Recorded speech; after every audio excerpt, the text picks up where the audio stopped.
예, 여러분 안녕하세요. 언어의 제14주차 수업을 시작합니다.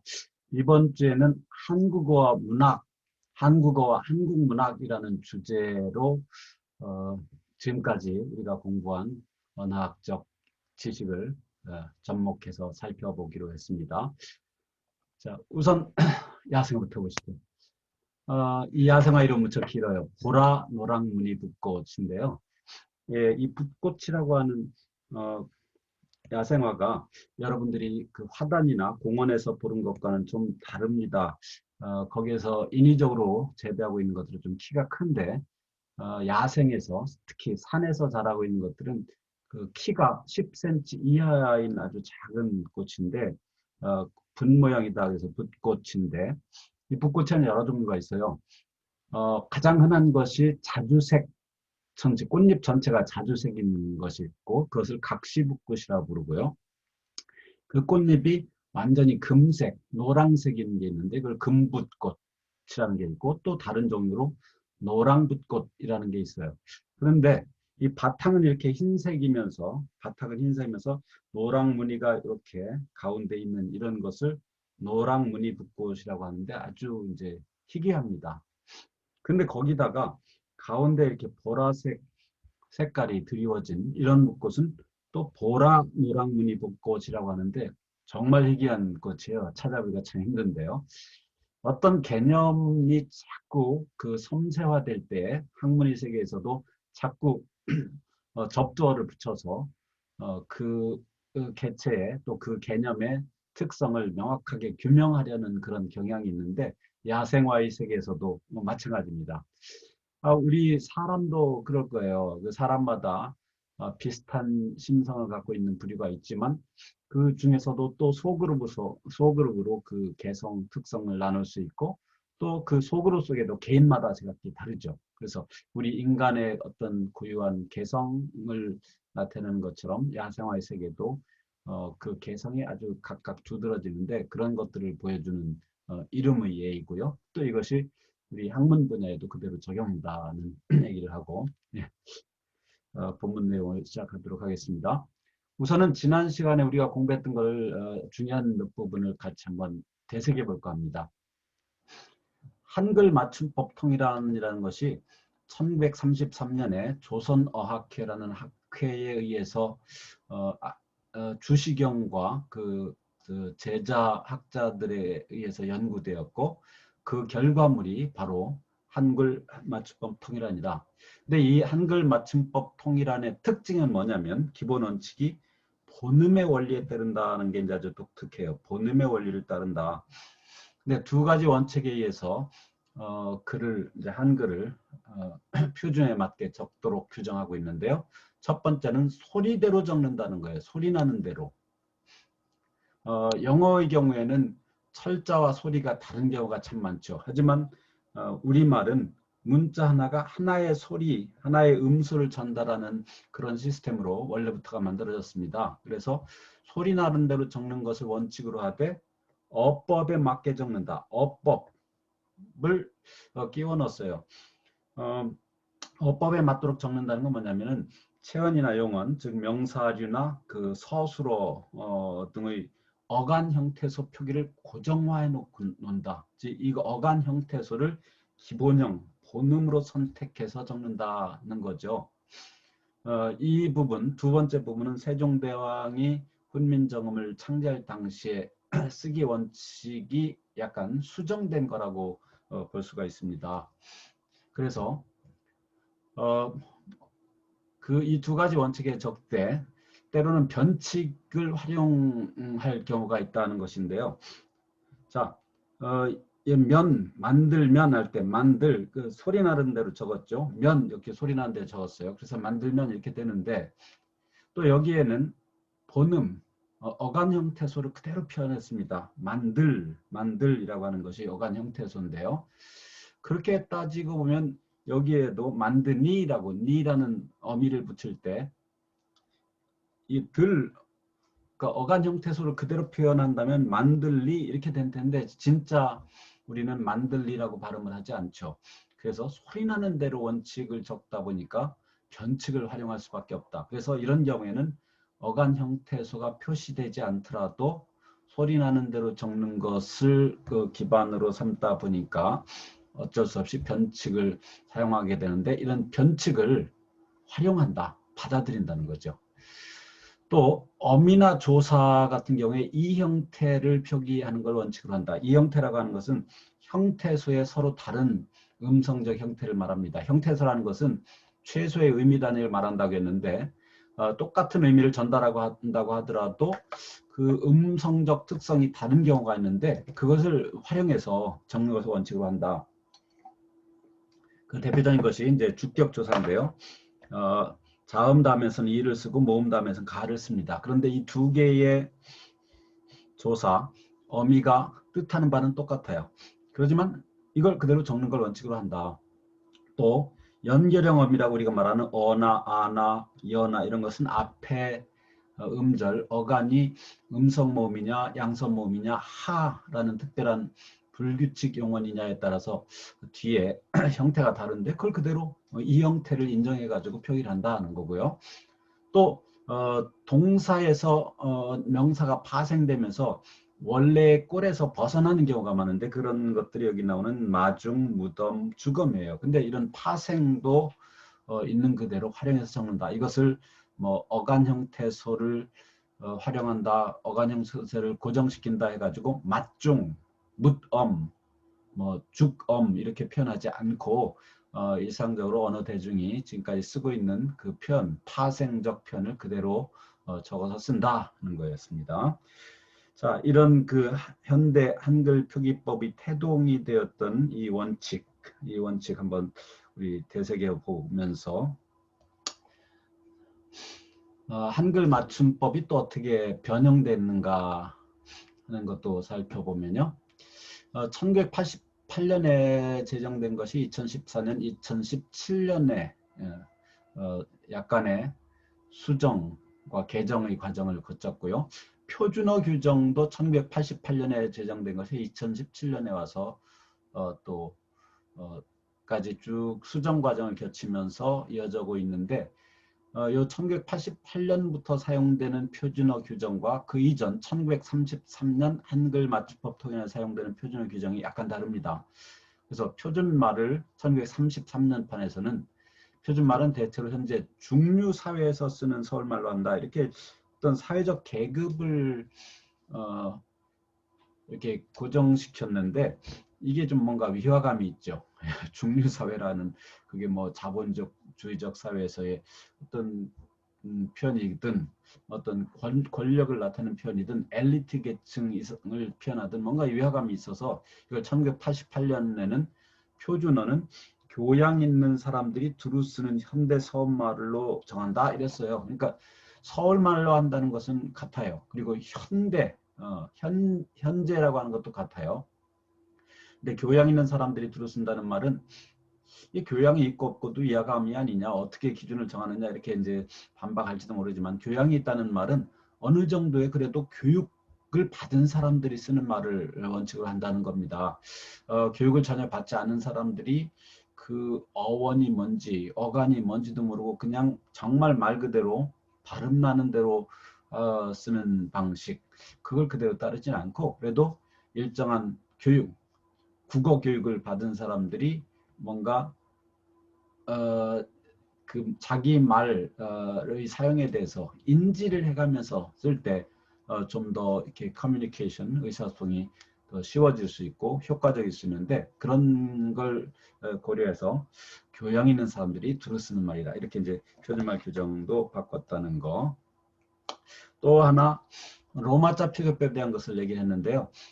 여기 화면에 보이는 것은 현행 로마자 표기법 방식을 내가 약간 변형한 겁니다. 현행 로마자 표기법은 이름도 로마자 표기법에 따라서 적어야 하고, 뭐 성을 앞에다 쓰는 것을 우리식으로 한다면 성을 앞에다 쓰는 것을 원칙으로 하는 거로 되어 있는데, 나는 이 이름을 옛날부터 써왔기 때문에 이걸 바꾸게 되면, 뭐 내가 유학에서 공부할 때 종려차라는 이런 방식으로 표기를 했는데, 이걸 바꾸게 되면 이 학문 분야에서 내가 다른 사람인 것처럼 느껴질 수 있어요. 그래서 고유명사는 보통 뭐 대학 이름들도 그렇죠. 연세 대학교 같은 연세이 이렇게 표현을 하는데 옛날부터 써왔던 것을 그대로 이제 고유명사는 쓸 수 있어요. 그래서 그걸 따라서 나는 이렇게 이제 종렬차, 서양식 순서대로 이름을 표기했고, 그리고 현행 로마자 표기법으로 하면 이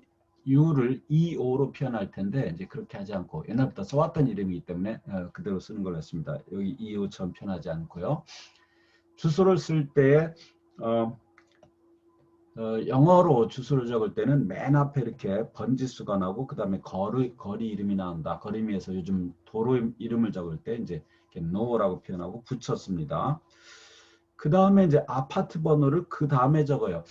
서양식 그 주소 표기를 할 때는 가장 작은 부분, 가장 작은 단위를 맨 앞에 쓴다고 생각해서 많은 사람들이 아파트 번호를 이 거리 번호보다 더 앞에 쓰는 경향이 있는데 그렇지 않습니다.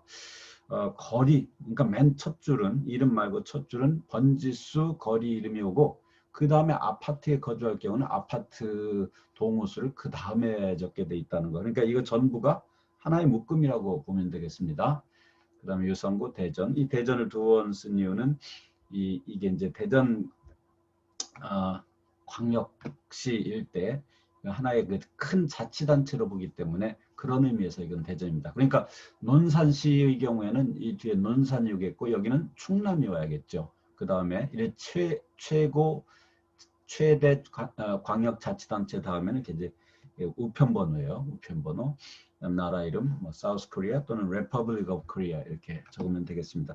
여러분들이 이제 국제사회에서 여러분이 이메일을 통해서도 그렇지만 일반 우편물도 이제 꽤 많이 주고받는 그런 시대가 됐어요. 그래서 여러분의 그 영문 이름과 주소를 좀 이렇게 정해 놓으면 아주 편리합니다. 필요할 때마다 빨리빨리 이 방식대로 표현할 수 있는 여러분 자신의 주소를 좀 이렇게 미리 만들어 놓으면 좋을 것 같아요.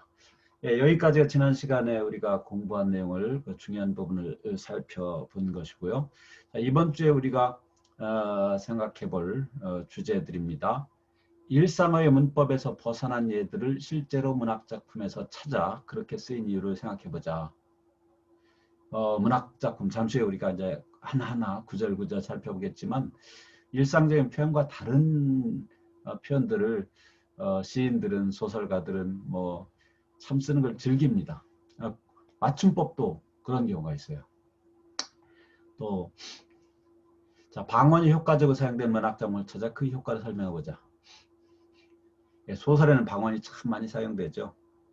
근데 요즘 시는 별로 안 나타나지만 또 그 과거의 시들에는 특히 방언이 더 많이 나타나요. 물론 요즘 시에도 특정 지역의 향토색을 더 살리고자 하는 시에 그 지역 사투리를 아주 구체적으로 많이 사용하는 걸 볼 수가 있습니다. 독자에 따라 문체가 어떻게 달라졌는지 생각해봐요. 이게 독자라고 했는데요. 필자가 아니라 독자. 읽는 대상을 두고서 그 대상을 고려해서 문체가 바뀔 수도 있는데요. 물론 필자에 따라서 바뀌기도 하죠. 그런 문제도 생각해보자. 가군, 라임, 랩에서 많이 사용되는 운율이죠. 이 가군이 사용된 현대 한국 가요를 찾아 가군을 표시해보고 그 문학적 혹은 음악적 효과에 대해 설명해보자. 네, 다음 시간에 아주 구체적인 예를 많이 들어보겠습니다. 한국의 랩 음악이 고민한 형식과 메시지 사이의 갈등과 해결 방식에 대해서 논의해보자. 한국이 랩 음악, 뭔가 운율을 맞추기 위해서 그 영어 랩 음악을 좀 이렇게 본따려는 노력들이 많이 있는데 영어 랩 음악의 방식을 그대로 본따 수가 없는 게 문제는 한국어의 특징 영어와 다르기 때문입니다. 그래서 래퍼들이 많은 고민을 하고 나름대로 우리말에 맞는 운율을 만들고 적용하고 또 고민하고 새로운 방식을 찾고 이런 것들이 참 많이 보여요. 이것도 세 번째 시간에 자세히 보도록 하겠습니다. 자, 일상 언어와 문학의 언어는 다릅니다. 문학, 특히 시는 특별한 문학적 효과를 주기 위해서 자주 일상의 문법의 틀을 벗어난다. 예, 벗어나는 거예요. 그대로 쓰지 않고. 특히 문학, 특히 시 언어는 튀어나기 방법이라는 말을 쓰는데, 뭔가 조금 일상적인 선로에서, 일상적인 규칙에서 벗어나는 방법으로 문학적 일탈이라는 것이 잠시 해보겠죠. 데비에이션이라고 하는데, 일탈을 하거나 방언을 하거나 사용하거나 고어를 쓰거나 신조 등등을 사용한다는 건데요. 네. 자, 여기 신조의 예를 보면, 예를 들면 이런 것들, 여러분이 잘 아는 해리포터라는 소설이 있고 영화가 있죠. 거기에서 아주 자주 등장하는 신조가 머글이라는 단어가 있어요. 이 머글이라는 단어는 물론 이 소설이 하도 인기가 있다 보니까 나중에는 사전에 등재된 경우도 있지만, 소설이 만들어질 때 이 머글이라는 단어를 아무도 알지 못했습니다. 왜냐하면 작가 J.K. 롤링이라는 작가가 만들어낸다는 얘기이기 때문이에요. 근데 이 만들어서 전혀 쓰지 않았던 새로운 단어를 만들어냈지만, 이 소설을 지속적으로 읽다 보니 이게 뭐를 뜻하는지를 자연스럽게 알게 됩니다. 이 머글은 그 마법의 세계에서 마술적 능력이 없는 일반 사람들, 우리 같은 일반 사람들을 그 마법사들이 경멸하면서 부르는 그런 단어예요. 그래서 이렇게 이제 때로는 필요에 따라서 신조어를 만들어내기도 한다. 그런데 이렇게 이제 벗어나기라고 데비에이션이라고 합니다. 일탈이라고 해요. 일탈. 벗어나기는 무제한적으로 이루어지는 게 아니라 일정한 범위 내에서 이루어져야 된다. 그래서 어떤 분은 이 벗어나기, 이 일탈이라고 하는데, 일탈이라는 단어를 굉장히 재미있게 표현하는 분이 있어요. 일탈이 뭐냐? 말 그대로 일탈, 하나만 벗어나는 거다.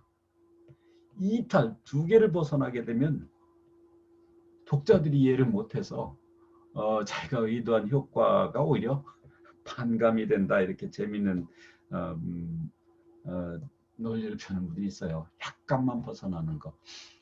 그래서 일정한 범위 내에서 일탈이 있어야 된다. 자, 시인의 눈에 보이는 굴레를 벗어 던지고 자유를 외칠 때 그의 머리 위에는 보이지 않는 다른 그물이 덮여 있고 그 안에서 그는 자유로울 뿐이다. 라고 이제 그 국어 의문론자이신 김환진 선생님이 하신 말씀인데요. 뭔가 시인은, 소설가는 우리의 일상적인 삶에서 벗어나고자 하고, 그 벗어난 자기의 마음, 자기의 생각, 이런 것들을 일탈을 통해서 작품에 표현하는데, 아무리 그래도 그의 머리에 보이지 않는 다른 그물이 있다. 보이지 않는 다른 그물이 있다. 그랬는데, 이 보이지 않는 다른 그물이라는 게 뭘까요? 예, 이게 뭐냐면 자기가 태어나서부터 사용하고 있는 모국어를 말합니다. 모국어, 자기가 사용하는 언어는 자기의 문학 작품의 수단이 되는 이 모국어는 일정한 특성이 있어서 그 특성은 다른 언어와 다릅니다. 그래서 그 특성을 벗어날 수가 없어요. 이걸 이제 김환진 선생님은 보이지 않는 그물이다 이렇게 표현을 하셨는데, 그러니까 언어마다 그물이 다른 거죠. 영어의 그물이 다르고요, 한국어의 그물이 다르고요, 중국어의 그물이 달라요. 그래서 이런 그물 때문에, 다시 말하면 그 언어의 독특한 특성 때문에 언어 하나의 문학 작품을 한 언어에서 다른 언어로 번역해 간다는 게 참 어려운 거고요. 제대로 된 그 느낌을 그대로 살리는 번역이라는 게 있을 수 없다. 뭐 전혀 불가능한 건 아니고 완벽한 번역은 있을 수 없다. 그 이유가 뭐냐면 보이지 않는 그물, 그 모국어가 갖고 있는 고유한 특성 때문이다 라고 생각하시겠고요. 따라서 모든 작품들은 그 모국어의 특성 내에서 최대한 일탈을 해서 자기 어떤 벗어나고픈, 일상에서 벗어나고픈 그런 생각을 작품을 만든다고 생각하면 되겠습니다. 또 한 분 이익섭이라는 국어학자가 또 이제 비슷한 말씀하셨어요. 문법을 벗어나면서도 불편스러움을 주지 않을 때 파격이 빛날 수 있다. 문법을 벗어나도 불편스러움을 주지 않을 때. 근데 불편스러움을 벗어나면서 전혀 주지 않을 수는 없을 수 있어요. 그래서 최대한 그것을 주지 않으려고 노력해서 불편스러움을 최소화하는 파격, 일탈, 그런 것들을 작가들은 활용한다고 생각하면 되겠습니다. 자, 이 시들을 보면서 여기 불편스러움이 어떻게 나타나 있는가? 그 불편스러움을 이 시인들은 왜 굳이 표현을 했으며 이 불편스러움을 우리가 감내하려고 할 때 어떤 그 다른 느낌, 그냥 일상 언어로 표현되지 못하는 어떤 새로운 의미를 찾을 수 있는가, 이런 것들을 한번 보도록 하죠. 자, 김소월 시인의 시가 이제 여러 개 있습니다. 영변의 약산, 여러분 잘 들어보세요. 영변의 약산 진달래꽃 아름 따라 가실 길에 뿌리 우리다. 나보이가 역겨워 가실 때에는 죽어도 아니 눈물 흘리우리다. 이렇게 했는데요.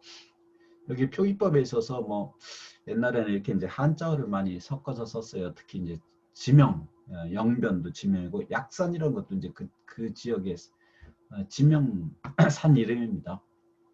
그리고 꽃을 앞에 이렇게 시옷기역, 시옷디귿 이렇게 했는데 요 이제 된소리를 표현하고자 할 때 이 김소월 시인이 활동하던 요 당시에는 된소리를 그냥 앞에다 시옷으로 바꿔서 전부 다 시옷으로 표현하자라고 하는 것이 그 지석영 선생님의 그 상소가 있었잖아요. 거기에서 제안되었던 것인데 많은 사람들이 이런 것을 따라서 썼기 때문에 그런 상소가 이루어지지 않았었나 생각을 할 수가 있습니다. 여기서 어떤 걸 볼 수 있느냐면은 뭔가 파격이라는데 큰 파격은 아니에요. 여기는 지금 띄어쓰기를 한 걸 보면 띄어쓰기에서 뭐 지금 같으면 진달래꽃 이런 것도 띄었을 것 같고요. 뭐 영변의 약산 이런 것도 다 띄었어야 될 것 같은데 아름다다 가실 길에도 요즘 방식은 띄어쓰죠. 뿌리 우리다 띄었어야 되고 특히 가실 때는 이런 거 띄었어야 되는데 특히 죽어도 아니 이거는 어떻게 한 단어로 썼다는 게 참 우습죠. 눈물 흘리우리다 이런 것도 그렇고요. 띄워쓰기를 일부러 좀 무시한 감이 있습니다. 그 이유를 우리가 살펴보면 뭔가 리듬을 맞추기 위한 거예요. 율격을 맞추는 방식인데 우리가 잠시 해보겠지만 한국어의 정형시에서 율격을 맞추는 방법은 어구에 들어있는 음절의 수치입니다. 그 음절의 수치를 뭐 3, 4, 5 요 내에다 압축시키고 그걸 어느 정도 반복하다가 그것마저도 또 이렇게 파격을 가끔 주기도 하는 그런 방식을 사용했는데 김소월 씨 그런 게 참 많이 나오죠. 그래서 여기 보면 다섯, 넷, 다섯, 넷, 셋, 다섯. 여기 이제 일부러 이거 다섯, 이게 이제 파격으로 여섯. 이렇게 이제 일부러 이런 율격을 맞추기 위해서 원래는 붙이지 않아야 될 단어들을 붙였었는데 특히 죽어도 아니 이런 것들은 정말로 율격을 맞추기 위한 거고요. 그런 의미에서 김소월은 일종의 문학적 일탈, 파격을 사용했다라고 보면 되겠습니다. 김소월 씨 하나가 더 있어요. 갈래갈래 갈린 길 길이라도 내게 바위 갈 길은 하나 없어. 이 바위라고 하는 것은 전혀라고 하는 그런 당시의 사투리 그인데요. 이것도 전혀 갈 길이 없다라는 것을 하나로 붙였었습니다. 이게 운율을 맞추기 위한 거라고 생각하면 되겠습니다. 그러니까 김소월은 글자 수, 음절 수에 따른 운율 맞추는 방법을 많이 사용했다는 걸 이 시인의 다른 시를 통해서 우리는 볼 수가 있습니다. 다음은 이제 서정주의 메카라는 시인데요. 땅에 누워서 배암 같은 계집은 예, 땀 흘려 땀 흘려 어지러운 날 엎드리었다 그랬는데 예, 예, 이 내용을 쭉 이해를 하면 굉장히 좀 야한 내용이에요. 일종의 뭐 성관계의 모습 같은 거를 이렇게 묘사했다고 볼 수 있는데 여기에서 날, 이 원래는 날이라는 건데요. 이거를 이 니을을 분리시킨 이유는 뭔가 길게 발음하기 위해서 뭔가 율격을 맞출 거라고 보면 되겠고요. 엎드리었다 이게 이제 사동 보조어미죠. 그래서 엎드리게 했다는 뜻이에요. 어지러운 날을 엎드리게 했다는 건데 여기에도 그 율격을 맞추기 위해서 날을 표현할 때 그 니을을 분리시켜서 길게 있게 한 거죠. 날이 아니라 날 엎드리었다. 네. 신석정 시인 북한산 기슭을 마냥 핀 진달래가 역시 이 마냥 피다라는 걸 하나로 붙여가지고 음은적 율격을 맞추려고 노력합니다. 지저 높은 개는 밤을 새워 어둠을 짓는다. 윤동주 시인의 또 다른 고향이라는 뜻인데요. 여기에서는 이제 리듬을 통한 율격도 있지만 의미적 일탈이 아주 돋보이는 시입니다. 의미적 일탈. 어둠을 짓는다. 어둠을 어떻게 짓어요? 그래서 뭔가 이게 이제 다른 의미를 표현하고자 하지 않았나 우리는 기색했는데요. 어둠 속에서 짓는다 이런 의미인데 그걸 강하게 표현하려고 어둠을 이라는 목적격을 썼다고 볼 수도 있고 또 다른 것은 어둠을 짓는다는 게 어둠을 짖어서 쫓아내고자 한다. 예. 윤동주 시인의 그 삶을 생각하면 두 번째 해석이 가능할 수도 있죠. 물론 이 시의 구절구절은 전체 시를 다 읽으면서 이제 파악을 해야 됩니다. 그래서 의미적 파격을 좀 두었고요. 한영원 시인의 시도 그렇습니다. 나는 님을 기다리며 괴로움을 먹고 괴로움을 먹는다. 이거 어떻게 괴로움을 먹어요?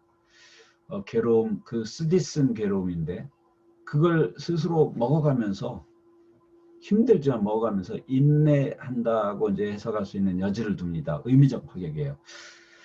김영호 시인의 남해 창가입니다. 몸부림치는 가을을 안고 물새가 울고 예, 가을이 몸부림치고 있어요. 이 감정의 이미죠.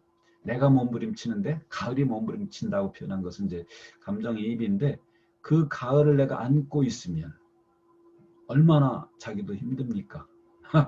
이게 그런 뭔가 의미적 파격이 또 여기에 나타나 있습니다. 그 다음에 김광일 시인의 비정에 가까운 풍경인데요. 나는 서글픈 하품을 씹어가면서 그렇죠. 하품을 또 씹는데요. 하품을 씹는다는 게 무슨 뜻일까요? 하품을 근데 하품이 서글프다는 것도 이제 좀 뭔가 의미적 일탈이죠. 근데 이 서글퍼서 하품을 하나요? 어쨌든 간에 하품이 서글프다고 표현했고 이걸 씹는다는 것은 계속해서 오랜 동안 서글픔을 간직한다, 되뇌인다 이렇게 해석할 수 있는 여지를 나누죠.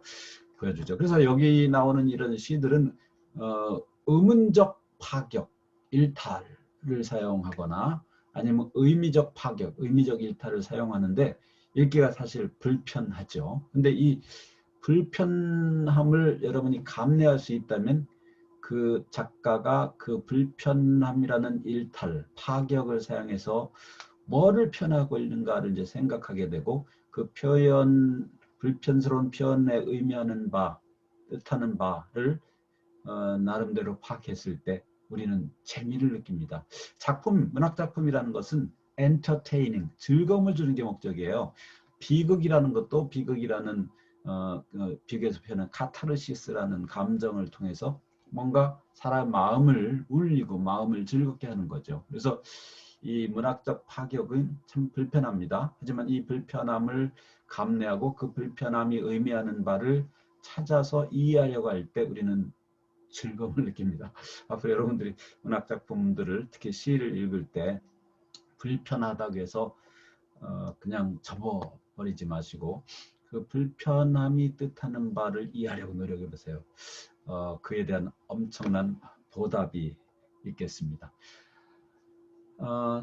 다음 시간에는 방언과 문학, 방언이 문학 작품에 시와 소설에 어떻게 잘 스며들어가 있고 잘 표현되고 있는가 하는 것을 살펴보도록 하겠습니다. 여러분 수고 많았습니다.